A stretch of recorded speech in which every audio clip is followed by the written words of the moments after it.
اور جب تمہارے لڑکے بالغ ہو جائیں تو ان کو بھی اسی طرح اجازت لینی چاہیے جس طرح ان سے اگلے یعنی بڑے آدمی اجازت حاصل کرتے رہے ہیں۔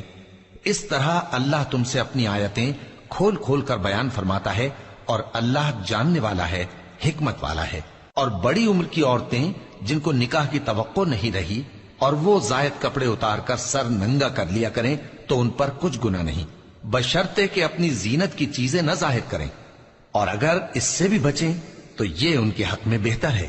اور اللہ سنتا ہے، جانتا ہے۔ نہ تو اندھے پر کچھ گناہ ہے اور نہ لنگڑے پر اور نہ بیمار پر اور نہ خود تم پر کہ اپنے گھروں سے کھانا کھاؤ یا اپنے باپ دادا کے گھروں سے یا اپنی ماؤں کے گھروں سے یا بھائیوں کے گھروں سے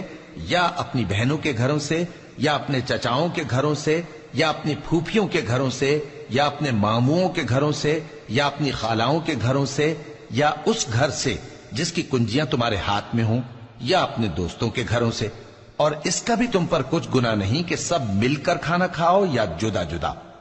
پھر جب گھروں میں جایا کرو تو اپنے گھر والوں کو سلام کیا کرو، یہ اللہ کی طرف سے مبارک اور پاکیزہ تحفہ ہے۔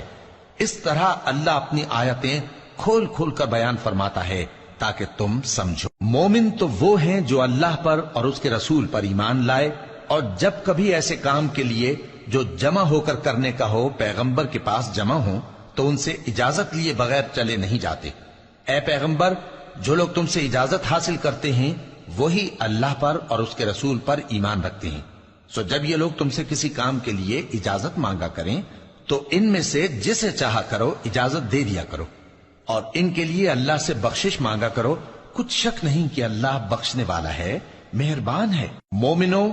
پیغمبر کے پکارنے کو ایسا خیال نہ کرنا جیسا تم آپس میں ایک دوسرے کو پکارتے ہو، بے شک اللہ کو وہ لوگ معلوم ہیں جو تم میں سے آنکھ بچا کر کھسک جاتے ہیں۔ تو جو لوگ ان کے حکم کی مخالفت کرتے ہیں ان کو ڈرنا چاہیے کہ ایسا نہ ہو کہ ان پر کوئی آفت پڑ جائے یا تکلیف دینے والا عذاب نازل ہو۔ دیکھو، جو کچھ آسمانوں اور زمین میں ہے سب اللہ ہی کا ہے، جس طریق پر تم ہو وہ اسے جانتا ہے،